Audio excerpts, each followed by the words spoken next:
Corona 4 வருடங்களுக்கு முன்பு வரை இப்படி ஒரு சொல்லை இந்த உலகமே அறிந்ததில்லை. ஆனால் இன்று அந்த வார்த்தையை கேட்டாலே ஒருவித மரண பயம் கண்முன்னே வந்துவிடுகிறது. ஏனென்றால் அந்த கொரோனா ஆடிய கோர தாண்டவத்தின் விளைவு அப்படி. எங்கோ சீன தேசத்தின் ஒரு மூலையில் தோன்றிய அந்த படுபயங்கரம் சின்னஞ்சிறு குழந்தைகள், கர்ப்பிணி பெண்கள், முதியவர்கள், வாலிபர்கள் என ஒருவரையும் விட்டு வைக்காமல் மொத்த உலகத்தையும் நரகத்தின் வாயிற்படிக்கு அழைத்துச் சென்றது என்றால் மிகையாகாது.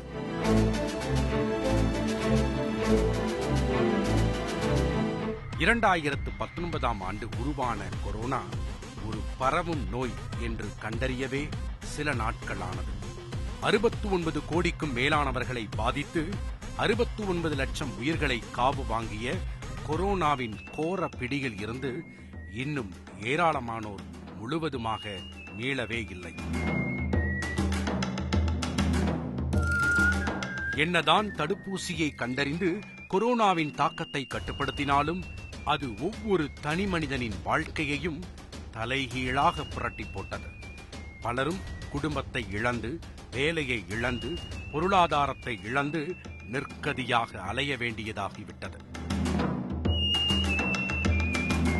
இன்றும் அந்த பாதிப்பில் இருந்து மீளாத பலரும் சூழ்நிலை கைதிகளாகி கொள்ளையர்களாகவும் திருடர்களாகவும் கொடுங்குற்றவாளிகளாகவும் மாறியிருப்பதை நம்மால் மறுக்க முடியாது.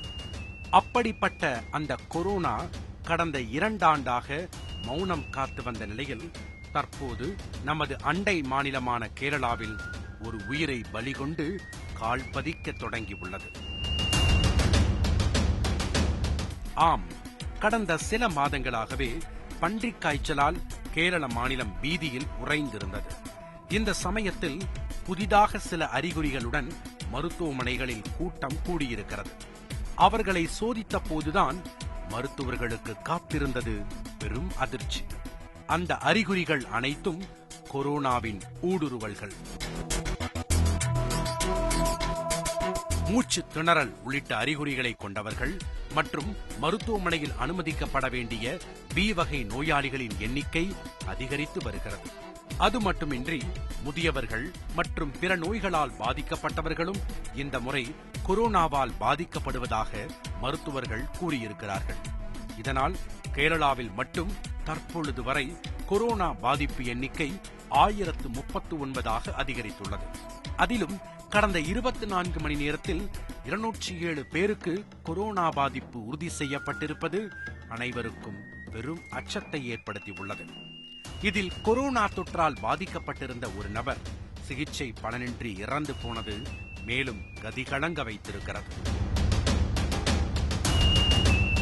இது சபரிமலை சீசன் என்பதால் கேரளாவுக்கு பக்தர்களின் வரத்து அதிகரித்துள்ளது.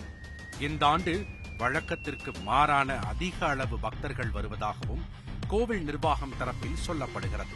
கேரளாவில் இருந்து வரும் பக்தர்களும் தங்களை பாதுகாத்துக் கொள்ள வேண்டியது அவசியமாகிறது. இதனால் வருமுன் காப்போம் என்பதைப் போல அண்டை மாநிலத்தில் ஊடுருவி உயிர் குடிக்க தொடங்கியுள்ள கொரோனாவிடமிருந்து சற்று எச்சரிக்கையாக இருக்க வேண்டும் என மருத்துவர்கள் அறிவுறுத்தியுள்ளனர்.